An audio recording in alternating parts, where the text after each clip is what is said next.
네, 파격과 반전을 거듭한 북미 정상회담이 드디어 내일 개최됩니다. 역사적인 첫 만남을 앞두고 트럼프 대통령과 김정은 위원장이 오늘 하루 어떻게 보낼지 관심이 모아지고 있는데요. 네, 관련 내용을 전문가와 함께 이야기 나눠보겠습니다. 네. 전현준 우석대학교 초빙 교수, 박원곤 한동대 국제지역학 교수 나와주셨습니다. 두 분 어서 오십시오. 안녕하십니까? 안녕하세요. 네, 전 세계의 이목도 그렇고 저희의 이목도 그렇고 지금 싱가포르로 향해 있는 것 같습니다.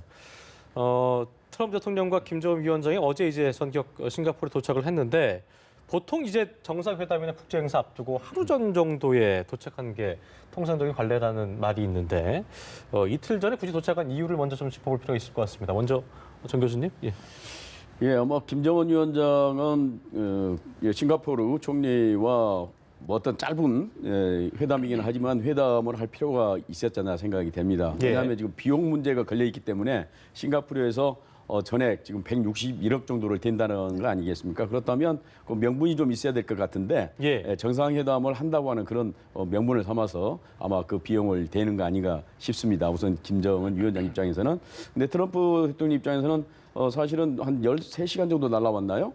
그래가지고 시차가 상당히 문제가 됩니다. 저희들도 이제 외국에 나가다 보면 특히 미국 회의 가면은 잘못하면 좁니다 회의에다가. 그렇기 때문에 미리미리 가서 조금 시차 적응도 하고 그럴 필요가 있었지 않나 생각이 들고. 예. 그다음에 이제 하루 전에 와서 워낙 이 사안이 지금 중대하기 때문에 네. 하루 정도는 또 자기들이 직접 컨트롤 타워가 돼가지고 실무 회담은 오늘 개최되지 않겠습니까? 거기에 대해서 즉석에서 결정하는 그런 문제도 있지 않나 싶고 더군다나 아까 이제 우리 기자께서도 현지에서 리포트를 했습니다마는 예. 오늘 깜짝 만남이 있을 수도 있습니다. 저도 사실은 개인적으로는 그럴 가능성이 높다고 보는데 왜냐하면 트럼프 대통령이 그 동안에 그러니까 12일 정상회담 이전에 종전선언 문제 가지고 조금 사전에 얘기할 수도 있다 이런 얘기를 한 적이 있어요. 그렇기 때문에 그리고 또 햄버거 먹는다는 얘기 2016년 대통령 캠페인 하면서 했잖아요. 예. 그렇기 때문에 햄버거를 먹으면서 혹시 그것도 뭐 공개적으로는 안 할 겁니다. 비밀리에 비공식적으로 만나가지고 이거 단판을 짓자. 예. 그리고 내일은 정말 우리가 만세 부르고 박수 치면서 회담을 해야지. 그날 만나가지고 여기서 뭐 된다 안 된다 그렇게 밀당을 하게 되면은 세계적인 망신 아니냐. 그래서 사전에 조금 조절하는 그런 이제 목적도 있지 않겠는가 생각이 됩니다. 그래서 어떻든 오늘 하루는 두 사람에게 정말 역사적인 순간이 되지 않을까 싶습니다. 네. 그러니까 뭐 세계 회담이기도 하고 어떻게 보면 아이스 브레이킹 차원에서 그렇고 어쨌든 좀 미리 와서 여유 있게 좀 여정 풀고 하는 게 좀 중요하지 않았나 정 교수님의 예상이셨는데 어떻게 보고 계세요? 뭐 트럼프 대통령은 지금 거기에 더불어서 G7 그 정상회의가 마음에 들질 않았죠. 네. 그래서 오늘 이미 나왔는데 거기 공동 성명이 이제 공동 선언이 발표되지 않습니까? 트럼프 대통령이 트위터를 통해서 미국은 그거에 동의하지 않는다라고 얘기를 해버렸죠. 트럼프 대통령 입장은 1대6으로 거기서 퀘벡에서 이제 일종의 그 갈등을 하는 그런 양상이었습니다. 특히 이제 유럽 국가에 대해서 알루미늄과 철강 관세를 부과를 했고 또 이란 핵 합의에 대해서 일방적으로 탈퇴를 했고 또 뭐 파리 기후 변화 협약 같은 거 그것도 이제 지키지 않겠다라고 얘기를 해서 굉장히 큰 비판을 지금 이제 받고 있는 상황이었죠. 예. 그래서 이미 알려지기는 자기가 왜 G7을 가야 되느냐 뭐 그런 얘기도 했다 하고요. 기왕이면 원래 G8 아니었습니까? 8이었는데 러시아가 크리미아를 침공하고 나서 빠졌습니다. 그래서 러시아를 왜 다시 집어넣지 않느냐 뭐 그런 얘기도 하면서 이제 굉장히 부정적인 입장을 보였다라는 거죠. 그래서 예. 그 결과 G7이 끝나기도 전에 결국은 먼저 자리를 떴고 뭐 가장 역시 큰 이유는 빨리 와서 좀 아무래도 이 북미 미북 정상회담이 중요하니까 여러 가지 준비를 하겠다. 이제 그런 의도가 있었다 생각합니다. 예. 어쨌든 대외적인 문제도 있었고 두 정상이 이틀 앞서서 지금 싱가포르에 도착해 있는 상황인데 이 전 교수님께서 말씀하신 그런 깜짝 회동 가능성 어떻게 좀 보시나요? 글쎄요, 뭐 워낙 그 트럼프 대통령의 가장 큰 외교상에 지금 보이는 행태 중에 하나가 불예측성이지 않습니까? 뭐 우리를 깜짝 놀라게 한 게 24일 우리 시간 이제 저녁 밤 시간이었는데 결국 서한 한 통으로 그 6.12 정상회담을 취소시킨 거 아무도 예상을 못했죠. 그 당시에도 우리가 얘기를 했던 것이 트럼프 대통령한테도 이 6.12 정상회담은 매우 중요하다. 특히 국내적인 정치 목적상으로도 반드시 성공시켜야 될 그런 회담이기 때문에 무슨 상황이 벌려지더라도 할 것이다라고 예상을 했지 않습니까?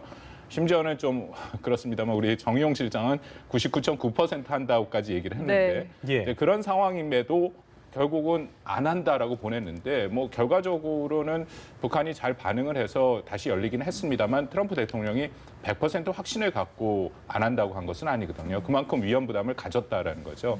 이제 그런 측면에서는 역시 예측하지 못하는 그런 깜짝 회동의 가능성을 우리가 완전히 배제할 수는 없다라고 생각을 합니다만 예. 여전히 12일 9시라는 시간에 아마 트럼프 대통령은 조금 더 방점을 찍지 않을까. 우리가 뭐 널리 알려진 것처럼 그게 미국 동부 시간으로 정확히 프라임 타임 예. 시간이거든요. 그때 이 비춰지는 이미지에 대해서 매우 신경을 쓰고 있기 때문에 지금으로서는 좀 만나기는 쉽지 않을 것이다라는 생각이 들고요. 또 예. 정상회담 전에 이미 이제 실무 라인들이 가동이 되고 있고 저기도 이제 최선희 성김 라인이 얘기를 하고 있으니까 대리인으로서 아마 그 바로 직전까지는 계속 합의문 조정 뭐 필요성도 있고 하니까 아마 계속 협의를 할 것이다라고 생각이 됩니다. 예.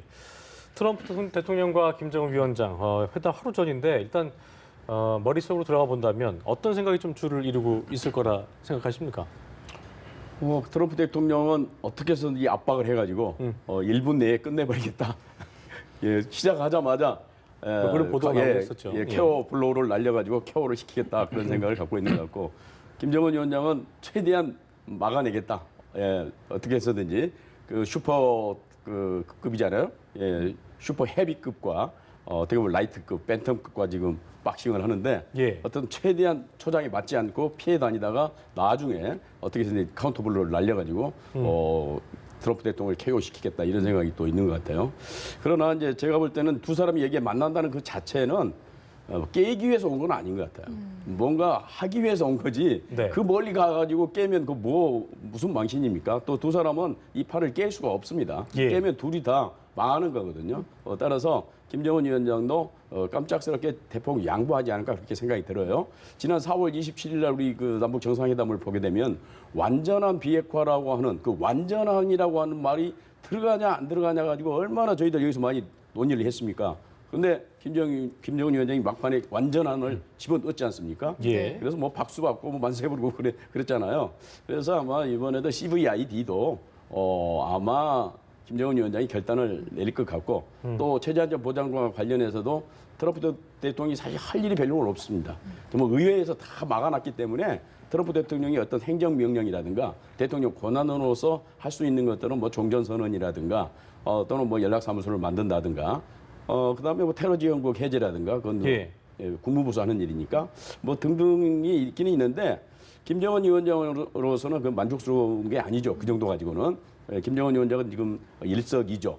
그러니까 핵을 버림으로써 자기 정권 안보와 그다음에 경제 부흥 이 두 가지를 노리는 건데 예. 트럼프 대통령이 이 두 가지를 다 해줘야 되는데 과연 그럴 것인가 하는 이제 의문은 있습니다만은 어떻든 이번에는 어떤 행태가 됐든 간에 합의는 나오지 않을까. 또 그런 구상을 열심히 두 사람이 오늘 하지 않을까 생각이 됩니다. 네. 예. 김정은 위원장이야 워낙 뭔가 공개적으로 발언 같은 게 자제를 하는 분위기였고 트럼프 대통령은 말씀하신 대로 이 싱가포르행 비행기에 오르기 직전까지도 메시지가 많았는데 막상 도착을 해서는 베리굿 이 한마디밖에 아직까지 한 게 없거든요. 좀 무슨 생각하고 있다고 보십니까?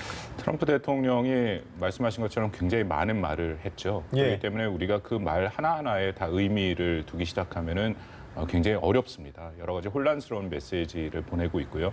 근데 저는 그것을 관통하는 어떤 또 나름대로의 의미는 있다라고 생각합니다. 최소한 이번 협상을 통해서 트럼프 대통령이 굉장히 일관적으로 해온 것은 세 가지거든요. 첫 번째는 이것이 프로세스다, 과정이다. 예. 그러니까 처음에는 사실 뭐 일괄타결 얘기도 했고 한 번에 끝내겠다라고 얘기를 했는데 이게 최근에 한 뭐 열흘 정도부터 분위기를 좀 바꿔서 한 번에 모든 것을 끝낼 수는 없다. 이것은 과정의 시작이다라는 것을 지금 강조하고 있고요. 두 번째는 계속 거래를 하겠다라고 얘기를 하고 있습니다. 일종의 예. 딜을 하겠다라는 거죠. 그래서 만약에 이 보통 우리가 통상적으로 하고 있는 정상회담 같은 경우는 물론 그 전에 거래가 이루어지지만 지금 이 시점 같은 경우에는 뭐 거의 95% 이상 다 정해지고 마지막에 이제 한 5% 뭐 그 미만일 수도 있습니다만 정상이 만나서 뭔가 딜을 하는 그 정도 수준인데 트럼프 대통령은 그보다 훨씬 큰 비중으로 딜을 하겠다. 본인이 거래를 하겠다라고 얘기를 했다라는 거죠. 그래서 여전히 내일 하는 그 합의문이 어떤 형식으로 나올지 모르지만 그것에 대한 불예측성이 여전히 남아 있는 거고요. 예. 세 번째 또 하나는 이제 한국 이 이후에 이게 잘 풀리면은 아마 우리로서는 또 주목을 하고 조심을 해야 되는데 이 비용 분담 문제에 대해서 굉장히 일관적으로 얘기를 하고 있습니다. 예. 결국 이 비용은 특히 북한에 대한 원조는 이제 잘 풀리게 되면은 그것이 진행이 될 건데 거기서는 미국이 절대 할 수 없다. 그것은 네 주변국인 한국과 일본, 중국이 해라라는 것도 굉장히 일관되게 얘기를 하고 있죠. 네. 좀 많은 불예측성이 있습니다만 세 가지에 대해서는 비교적 정확한 입장을 지금 표명하고 있다. 그렇게 판단이 됩니다. 예. 어제 도착했던 상황을 좀 저희가 짚어보겠습니다. 언론 보도의 표현을 빌리자면 저희가 그야말로 뭐 첩보 영화 007 작전을 방불케 했다고 했는데 좀 과하다 싶을 만큼의 어떤 철통 보안과 경호라는 것이 물론 이유도 있겠습니다만 어떻게 가장 큰 이라고 보셨어요? 어떤 게 가장? 그러니까 김정은 김정은 위원장이 위원장이, 오는 거에 가장 큰 것은 역시 어떤 비행기를 타고 올 것인가. 예. 이제 그것이 끝까지 좀 고민이 됐죠. 왜냐하면 김정은 위원장 북한 체제라는 것이 매우 특수한 체제인데 예. 최고 지도자가 다른 국가의 뭐 비록 그것이 중국이고 우호국이고 동맹국이라고 하더라도 예. 그 국가의 비행기를 타고 온다라는 것은 적지 않은 부담이 됐을 것입니다. 그렇기 때문에 그것에 대해서 이제 끝까지 고민을 했을 것이고요. 특히 최고 지도자가 탔는데 그 비행기를 조종하는 사람은 북한 사람이 아니고 중국 사람이 조종을 하는 비행기이지 않습니까? 네. 그 부담이 있었을 것이라고 생각을 합니다. 그렇기 때문에 이제 비행기가 결국은 세 대가 떴지 않습니까? 그 하루에. 그러면서 어느 비행기를 타고 왔는지에 대해서 끝까지 도착할 때까지 몰랐다라는 부분은 이제 그 부분이 있었고요. 당연히 이제 더불어서 경호 문제도 동선 문제도 뭐 북한의 최고 지도자가 이만큼 그 멀리 간 것은 우리가 기억하기에는 1984년에 그 김일성 당시 주석이 동유럽을 그때 한번 방문을 한 적이 있습니다. 그때 네. 비행기를 타고 간 이후에 30여 년 만에 처음이거든요. 해외 이런 순방. 장거리로 여행. 물론 이제 뭐 주로 열차로 이제 여행한 경우는 여러 경우가 있습니다만. 예. 그러니까 그런 면에서는 북한도 지난 30여 년간 이것에 대한 준비가 돼 있지 않았고 이 준비하는 것이 그렇게 간단한 문제는 아니지 않습니까? 가서의 예. 경호 또 수행하는 인원 모든 그런 절차 같은 것들에 대해서도 많이 고민이 됐을 것이고 그래서 아마 그런 면들이 종합적으로 다 작동을 했다 생각하는데 과연 뭐 가장 중요한 것은 역시 경호의 문제이기 때문에 그런 식으로 우리한테 좀 혼란을 주지 않았나 그렇게 판단이 됩니다. 네. 네. 실제로 이 호텔 주변도 정말 뭐 가림막도 굉장히 높이 쳐져 있고요. 그렇죠. 경비가 삼엄하다고 하던데 이런 부분들 좀 김정은 위원장으로서는 이 멀리 싱가포르까지 오는 게 아무래도 불안감도 있었을 것 같고 좀 어떻게 보십니까?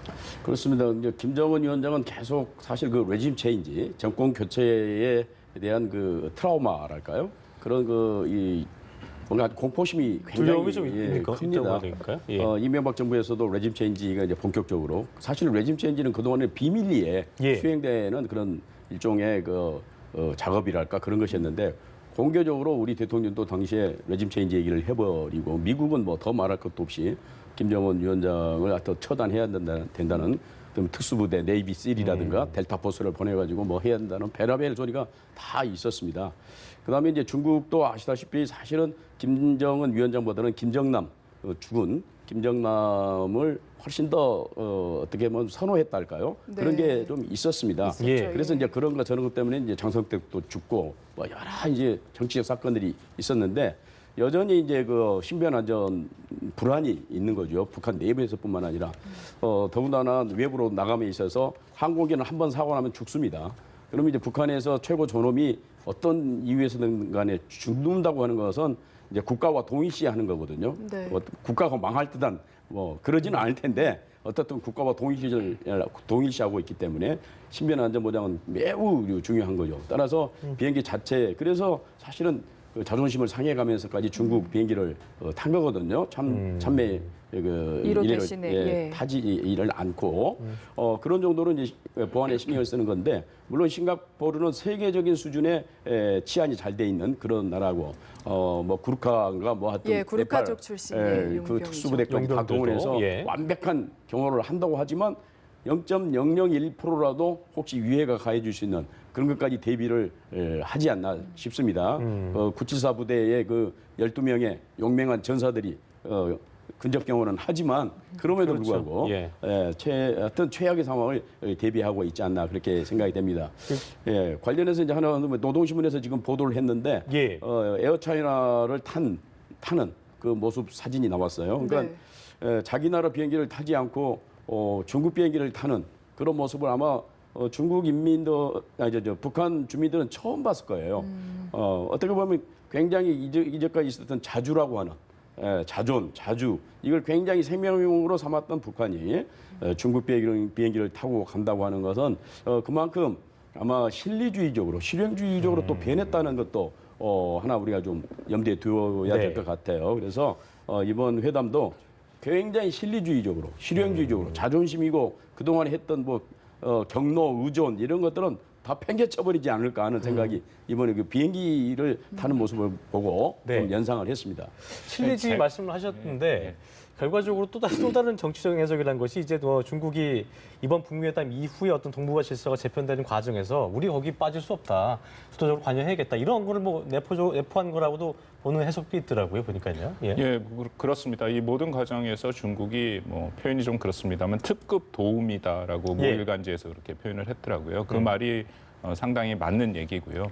왜냐하면 이것을 비행기를 내준 것은 그 유엔 제재 2270이죠. 위반입니다. 지금 북한의 그 비행기라든지 자국의 선박 항공기를 북한에 임대해 주는 거 혹은 전세로 내주는 것 자체가 유엔 제재 결의안 위반이거든요. 그렇네요. 그래서 제 판단에는 아마 이 부분에 대해서 뭐 중국이 미국이 내고 있는 독자적인 제재는 인정하지 않습니다. 이제 그런 경향이 있지만 유엔 제재 결의안은 나름대로 지키려고 노력을 하거든요. 그래서 이번에도 아마 이 문제에 대해서 유엔 제재 결의안 위반의 사전 그런 협의가 좀 있었을 것이다라고 생각을 하고요. 물론 이제 저희가 좀 확인해봐야 되지만 그러니까 그런 위험 부담을 뭐 여러 가지 부담을 갖고도 결국은 중국이 이제 등장을 했다라는 거죠. 그래서 뭐 이미 알려진 것처럼 비행기뿐만 아니라 모든 항로에서도 완벽한 그런 철저한 보안과 또 나름대로의 그런 식으로 전체를 지금 다 안전을 보장하는 그런 조치들을 했다라고 알려져 있고요.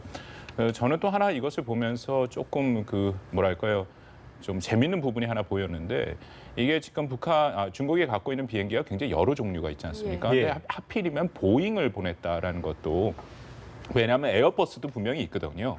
물론 보잉이라는 것이 지금 시진핑 주석이랑 중국의 지도부들이 주로 타는 비행기긴 하지만 이게 북한의 입장에서는 이 뭐 적대국이죠. 미국은 적대국의 순회를 만나러 가는데 적대국이 만든 비행기를 타고 간다. 글쎄요, 그것도 조금 뭐 그렇게 썩히 편하지는 않았을 것이다. 뭐 그거는 뭐 별 선택 여지가 없었을 것입니다. 에어버스 기종도 있기는 한데 이것을 보내준 것은 주로 중국의 수뇌부들 시진핑 리커창 총리가 타는 그런 좀 개조된 형태이기 때문에 아마 보잉을 보낸 거죠. 네. 근데 뭐 그만큼 어떻게 보면은 우리 전현주 교수님 말씀하신 것처럼 여전히 안전이 가장 우선이다. 그 절대 지도자의 안전만큼 중요한 것은 없다. 그렇기 때문에 제가 말씀드린 여러 가지 명분이나 그런 것을 희생하더라도 결국 안전을 선택했다. 그렇게 볼 여지가 크다라고 생각합니다. 예. 네, 이 비행기 같은 경우에는 그 내부를 개조한 말씀하신 대로 고위급들이 타는 그만큼 김정은 위원장을 대우를 한 거다. 뭐 이런 이야기도 있는 것 같고요. 그 다른 이야기를 해보자면은 지금 북미 양국의 수행단도 공개가 됐습니다. 북한 같은 경우에는 수행단을 굉장히 대규모로 꾸렸는데 눈에 띄는 점이 노광철 인민무력상이거든요. 이 인민무력상이 이 수행단에 포함된 이유가 좀 뭐라고 분석하고 계십니까? 예, 노광철 인민무력부장은 사실 이제 인민무력부장이라고 하는 역할이라는 것이 이제 그 뭐 보급이나 해주고 후방총국이라고 할 수도 있습니다. 예. 그렇기 때문에 이제 총참모부에서는 작전권, 권력권을 가지고 있는 것이고 총정치국은 이제 통제, 당적 통제, 인민군을 감시하고 통제하는 그런 역할을 하는 거고 인민무력부장은 이제 그러한 뭐 인사라든가 이제 지원, 보급 그런 걸 담당하는 사람인데 그래서 권력 서열도 군부에서 뭐 3위 정도 됩니다. 근데 이 사람이 갔다고 하는 것은 아마 이제 봐야 알겠습니다만은 CVI들이 함에 있어서 북한 내부의 어떤 군부라든가 강경파들도 반대할 수 있거든요. 예. 미국 내에서 북한과 대화하면 안 된다고 하는 그런 강경파들이 있듯이 북한 내에서 무슨 파가 있는 건 아니지만 그런 강경한 기류 같은 게 있거든요. 어떻게 미국을 믿고 핵을 완전히 포기하느냐 이런 부분에 있어서 군부도 이렇게 지지를 한다. 나의 그 노선을 군부도 철저히 따르고 있는 것이고 군부도 CVID에 대해서 그것을 이행할 자세가 되어 있다. 이런 것들을 트럼프 대통령에게 보여주기 위한 것이 아닌가 싶습니다. 물론 노광철이라는 사람이 굉장히 소위 온건파고 네. 최근에 이제 득세를 한 사람이거든요. 얼마 전에 이제 인민무력부장이 됐는데 이거는 이제 김정은 위원장의 핵심 군부 세력들이라고 보죠. 그렇기 때문에 뭐 김정은 위원장이 하는 일에 대해서 뭐 반대를 한다든가 그런 일은 거의 절대로 없습니다만은 상징적으로 역시 미국에게 군부의 동조랄까요? 이런 것들을 보여주기 위한 것이 아닌가. 또 북한 내부적으로도 인민군이 가서 이를테면 미국과 이렇게 협상을 잘해서 앞으로 트럼프 대통령이 뭘 선물을 줄지는 모르겠습니다만은 사실은 지금 핵을 폐기하는 대신에 당장에 뭔가 제재가 좀 해제돼가지고 삶이 좋아지는 이런 것들을 북한 인민들은 바랄 거란 말이죠. 그런데 이제 제재 해제라고 하는 것은 지금 미국 위에서 묶어놨기 때문에 조건을 까다롭게 묶어놨기 때문에 쉽게는 하지는 못하겠습니다만은 아마 이제 트럼프 대통령은 아까 우리 교수님 얘기를 했습니다만은 한국과 일본과 중국을 동원해서 그러니까 정치적으로 안전 보장, 정권 보장은 트럼프 미국이 하고 나머지 이제 경제적 부흥이랄까 경제적 지원은 또는 뭐 인도적 지원은 한국, 일본, 중국을 통해서 하는 이런 모양새를 띌 가능성이 높다고 보거든요. 그렇다 한다면은 만약에 CBID를 해준다고 한다면 당장 아마 이런 한국부터 시작해서 인도적 지원은 들어가지 않을까. 그래야 이제 북한 주민들도 좋아하고 인민군들도 거기에 대해서 별 불만이 없을 거 아닙니까? 네. 그래서 어떻든 이제 노광철과 관련돼서 그런 해석을 좀 해볼 수 있겠습니다. 예. 교수님 오실 때는 북측 수행단 중에 뭐 현송월 단장도 포함되어 있더라고요. 그러니까 좀 눈에 띄는 뭐 이런 인물이 있더라라고 하는 게 있다면 어떤 게 좀 있다고 보셨어요? 뭐 지금 2명입니다. 방금 말씀하신 현성월 그 삼재현 관현 악단 단장이죠. 그리고 원래는 지금 선전선동부 부부장이다라는 얘기가 들리는데 확인은 안 된 거고요. 눈에 띄는 인물이죠. 왜냐하면 이것은 북한이 미국과의 핵 협상을 하는 거기 때문에 그리고 또 대미 관계는 보통 외무성이 이제 담당을 하죠. 이제 더불어서 뭐 물론 이제 김영철 같은 경우에 워낙 이 뭐 전체적인 회담을 계속 끌고 왔던 인물이니까 당연히 들어와야 되고 그래서 나머지는 이제 그 외무성 쪽에 있는 사람들 이수영이라든지 리영호가 왔습니다. 거기까지는 이제 다 이해가 되는데 현성월이 왜 왔는가? 그것에 대해서 뭐 제 판단에는 일단 제가 말씀드린 것처럼 선전선동부에서 입장을 하고 있고 또 김여정을 근접해서 보좌를 하고 있는 입장이니까 이게 이미 노동신문에서 뭐 제 생각보단 빨리 이게 발표를 했습니다. 네. 그런 식으로 해서 나름대로 지금 김정은 위원장이 가장 고민하고 있는 것은 결국 정말 어떤 전략적 결단을 했다면 핵포기에 어떻게 국내를 북한 내부를 설득하느냐가 굉장히 중요한 문제거든요. 어느 날 갑자기 이 핵보검과 핵무력을 포기한다 그렇게 얘기할 수는 없는 부분이기 때문에 그 부분에 대해서 굉장히 전략적인 또 전술적인 접근이 필요하다. 그러려면 결국 선전선동부가 중요한 역할을 해야 된다라고 생각이 되고요. 그래서 현성월이 같이 오지 않았는가 그렇게 한번 추정을 해보고. 그러니까 관현악단장의 역할보다는 선전선동부의 쪽의 역할이 좀 있지 역할로서. 않을까 저는 생각이 되고요. 또 하나는 그 예. 노관철 인민무력상 같은 경우에도 우리 전현준 교수님 말씀에 저도 동의가 되고요. 그리고 더불어서 이게 북한의 뭔가 상징적인 의미도 좀 있다라고 생각합니다. 미국과의 협상을 앞두고. 왜냐하면 지금 미국 측의 배석자는 군 쪽은 없습니다. 매티스 장관은 국방장관은 안 왔죠. 그렇죠. 그런데 인민무력상을 데리고 왔다라고 하는 것은 결국은 미국 간의 체제 안전 보장을 논의하는 경우에 결국 체제 안전 보장의 핵심은 군사적인 조치다. 그렇죠. 좀 그런 상징적인 의미도 갖고 있지 않은가 이제 그런 판단도 하고 됩니다. 네. 그렇습니다. 그럼 앞으로 이제 C, 컴플리트는 약속을 할 겁니다. 우리한테도 약속을 했죠. 완전한. 네. 예. 문제는 이제 V입니다. verifiable. 검증 가능한. 그러면은 북한에서 검증 가능하다고 하는 것은 사실은 모든 땅굴들을 거의 다 뒤져야 되거든요. 근데 그 소관이 다 무력부 군부 소관이거든요. 물론 총참모부, 인민무력부 다 소관입니다만은 그리고 군부가 동의를 만약에 안 해주면은 가서 검증할 수 없습니다. 사찰단들이. 따라서 인민군들이 철저히 여기에 이를테면 그 김정은 위원장의 노선 결정 만약에 CBID에 대해서 동의를 해준다고 한다면 앞으로 검증 과정에서 인민군이 철저히 협조를 할 거다. 이제 그런 게 상징적으로 이제 의미가 있는 것이고. 그다음에 아까 현송월 얘기는 조금 더 보면은 아마 삼재현 관현악단이 미국 가서 혹시 연주하는 거 아닌가? 그런 내용이 연주가 나왔더라고요. 네, 뭐 예. 그런 생각도 한번 해봅니다. 왜냐하면 이제 옛날에 1971년인가요? 북미 저 북중 예, 저 핑퐁 외교 미중 당시, 예, 미중 관계 개선할 때 핑퐁 외교가 있었잖아요. 그와 연관돼서 아마도 북한의 이제 삼재현 관현악단이 됐든 뭐 어쨌든 모란봉이 됐든 이런 공연도 하고 또 미국의 어떤 그 공연단이랄까요? 이런 사람들이 또 북한에 가서 관현악을 연주할 수 있는. 그래서 이제 음악을 통해서 음악 정치를 통해서 양국 간의 어떤 그 관계를 돈독히 하는 예. 그런 목적으로 현송일 단장이 간 것이 아닌가. 물론 이제 여기에 직접 현송월이 가서 보고 앞으로 이제 북한 내에 가서 선전선동을 하고 김정은의 유대성을 부각하는 이제 그런 임무도 띄고 올 수도 있고요. 그래서 뭐 양수 겹장이 아닌가 그런 생각을 한번 해봅니다. 예.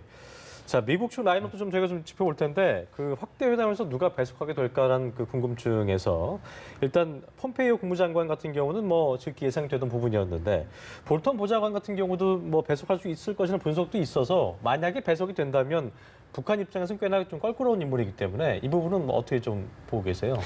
이게 확대 정상회담이라는 것은 말 그대로 확대이기 때문에 사실 핵심 참모들이 많이 들어옵니다. 네. 그것은 물론 이제 양국의 결정 상황에 따라 좀 다르죠. 근데 지금까지 김정은 위원장이 정상회담을 지난 이제 몇 개월 수차례 한 것을 우리가 보니까 확대 정상회담에서 그렇게 많은 인원들을 배석시키지는 않더라고요. 특히 이제 남북 정상회담이 좀 특수해서 더 그런 경우도 있긴 하지만 예. 뭐 보통 김영철 뭐 그 정도만 배석을 해서 갈 수도 있다라는 거고요. 저도 그래서 좀 조심스럽습니다만 확대 정상회담에 그렇게 많은 인원이 안 들어올 가능성도 좀 있다. 그럼 총 다 해서 한 4명 정도? 뭐 4-5명, 그러니까 뭐 정도만. 양쪽에 그러니까 한 2명 예. 그 정도. 그렇게 되면 당연히 폼페이오 국무장관 올 거고요. 예. 이쪽 그 북한 측에서는 김영철이 올 거고 카운터파트로 맞으니까요.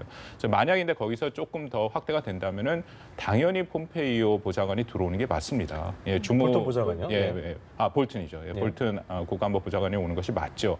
그러니까 볼튼 보좌관이 원래 주무를 담당해서 이것을 해야 되는데 지금 뭐 여러 가지 사정상 약간 빗나가 있다라고 생각을 합니다만 저는 배제돼 있다라고는 전혀 보이지 않고요. 예. 여전히 트럼프 대통령의 일종의 한 의중을 충분히 반영하고 있다라고 생각을 합니다. 그것도 이제 아마 오전 회의에 따라 결과에 다르겠죠. 오전에 단독 정상회담이 지금 있다라고들 우리가 예상을 하는데 그 회담이 잘 풀린다면은 오후에 뭐 폼페이오 국무장관 저쪽 김영철 뭐 통전부장 전선에서 마무리를 할 수도 있고 만약 그렇지 않다면은 또 트럼프 대통령이 볼튼 카드를 쓸 수도 있다라고 생각합니다. 볼턴을 만약 앉혀놓고 발언을 하게 하면은 볼튼은 뭐 강력한 CBID 입장에서 전혀 양보를 하지 않는 것이 본인의 그런 아주 원칙이니까 아마 그럴 가능성은 충분히 일종의 카드로 활용할 가능성이 이게 있다고 이제 생각합니다. 북한을 그 회유한 것도 회유한 거지만 뭔가 압박하는 카드로서 필요할 때는 볼턴 보좌관이 제격이다라는 말씀이신 것 같습니다. 어떻게 좀 네. 보고 계신지 들어볼까요? 이제 그런 면이 분명히 있고요. 또 하나 추가하자면 볼턴은 이제 보수를 대표하는 사람 아니겠습니까? 그리고 CVID라고 하는 말을 만들어낸 사람이 볼턴입니다. 예. 예, 그 부시 대통령 때 만들어낸 사람인데 그만큼 이제 강경파를 대변한다 할까요? 보수를 대변하는 사람인데 이 사람을 같이 데리고 왔다고 하는 것은 그 자리에서 트럼프 대통령이 하는 일에 대해서 볼턴이 무슨 뭐 내놓고 반대하고 난 뭐 동의하지 못합니다. 그런 건 아닐 거 아닙니까? 어떻게 트럼프 대통령이 결론을 내리든 거기에 같이 갔다고 하는 것은 한 배를 타는 겁니다. 예. 동의하는 걸로 됩니다. 아까 이제 그 노광철도 마찬가지입니다만은 그래서 일단 보수를 조금 이렇게 잠재운다 할까요? 보수의 어떤 불만을 잠재우는 역할도 볼턴이 한다고 봅니다. 더군다나 만약 볼턴을 빼고 온다고 하면 미국의 그렇지 않아도 반대하는 그 보수 언론들, 보수 그 워싱턴의 보수 분위기들이 또 난리가 났을 겁니다 아마. 예. 볼턴을 빼고 가면 너희들끼리 그러면 뭐 다 그 양보하고 한다는 것이냐 뭐 이런 언론의 비판이 있을 수도 있는데 볼턴은 그런 면에서는 반패막이도 되는 것이고 네. 또 만약 경우에 아까 이제 얘기한 것처럼 호락호락하게 김정은 위원장이 나오지 않으면 볼턴 카드를 강경한 세력을 앞에 언제든 내세워서 투입해서. 공격하는 그런 용도도 있고 그래서 뭐 개인적으로는 역시 보수를 좀 이렇게 무마하고 하는 그런 좀 죄송합니다만 표현이 용도로 같이 온 거 아닌가 싶습니다. 볼턴 보좌관이 매우 예. 상징적인 인물은 맞습니다. 그 워싱턴 내에서도 워낙 강경파로 그 일종의 낙인이 찍혀 있죠. 그렇기 때문에 좀 여러 가지로 관계가 쉽지는 않은 사람인데, 근데 또 한 가지 우리가 좀 간과하는 것이 볼튼만큼이 한반도 핵 문제, 북한 핵 문제를 잘하는 사람이 그렇게 많지 않다라는 없다는 거죠. 거군요. 예, 예. 그만큼 경험도 많고 그리고 볼튼 보좌관이 지난번에 리비아 모델을 말을 했는데 예. 그것이 이제 좀 문제가 됐지 않습니까? 예. 근데 저는 리비아 모델의 볼튼 보좌관이 방점을 찍고자 한 것은 이 선핵 폐기, 그러니까 핵을 먼저 폐기하면 그 다음에 보상을 하겠다. 물론 그것이 리비아 모델의 핵심적인 사안 중에 하나입니다만은 역시 핵심은 핵 폐기에 방점을 찍겠다라는 거. 그것이 어떻게 보면 볼튼 보좌관이 지금 이 북한 핵 문제를 아주 정확히 읽고 있다라는 거거든요. 이전에 우리가 했던 여전히 뭐 94년 제네바 합의라든지 2005년 9.19 공동선언에서 공동성명에서 결국 실패한 것은 북한이 신고 검증 단계를 못 넘어가고 핵 폐기까지 결코 가지를 못했다라는 거죠. 네. 그래서 미국이 계속 끊임없이 얘기하는 것이 이번에는 그렇게 안 하겠다. 예. 새롭고 과감하고 통 큰 결정을 하는데 그것은 결국 핵 폐기로 시작하겠다. 그러니까 역으로 이 순서를 바꿔서 시작하겠다라는 것이 미국의 기본 입장이고 그것에 대해서 가장 명확한 그림과 의견을 제시한 것은 볼튼 보좌관입니다. 그래서 그것을 이후에 이제 제가 쭉 추적을 해보니까 폼페이오 장관도 그것에 대한 이해도가 점점 높아지고 있고 이제 트럼프 대통령도 이제 확실히 좀 이해를 한 것 같고 그래서 오히려 볼튼 보좌관에 대해서는 트럼프 대통령이 말씀드린 것처럼 상당한 저희 신뢰를 여전히 저는 보이고 있다라고 그렇게 생각을 합니다. 그래서 네. 조금만 사정을 붙이면 네. 북미 그 외교사를 보게 되면은 사실상 미국이 북한을 이겨본 적이 별로 없습니다. 왜냐하면 51년부터 시작했던 휴전 협정에서도 남일 그때 대표가 정말 유엔군 대표들 특히 이제 미국 대표들에게 어떻게 애를 먹였던지 아주 학월된 때였습니다. 하여튼 그 이후에 이제 제네바 합의도 마찬가지고 9.19 공동성명, 1.3 나왔던 모든 합의들이 사실상 미국이 완성하는 것이 거의 없었어요. 그걸 볼튼이 너무너무 잘 압니다. 그렇기 때문에 이번에는 반드시 북한 외교관들에 대해서 뭐 조금 죄송한 표현입니다만은 당하지 않겠다. 심지어는 복수하겠다. 이런 생각까지 있는 겁니다. 그래서 예. 확실하게 이제는 더 이상 단계별로 쪼개서 살라미 전술 이런 것에 속지 않겠다고 하는 강한 생각이 볼턴에게 있는 거고 그러한 노하우는 폼페이오는 잘 모릅니다. 폼페이오는 사업하다가 이제 국무장관으로 오신 분 아니에요? 상원의원 하다가. 근데 볼턴은 정통 외교관이란 말이에요. 따라서 트럼프 대통령이 혹시라도 속아 넘어가지 않도록 워치독 역할을 또 철저히 하지 않을까 싶습니다. 네. 그렇겠네요. 예, 미국 수행단 면면까지 저희가 살펴봤고요. 예. 지금 또 들어온 내용에 따르면 북미 실무 협상단이 잠시 뒤에 이제 협상을 재개할 예정이라고 합니다. 그렇습니다. 저희도 잠시 뒤에 만나서 계속해서 이야기 나눠보도록 하겠습니다. 네, 잠시만 대기 주시고요. 예. 감사합니다.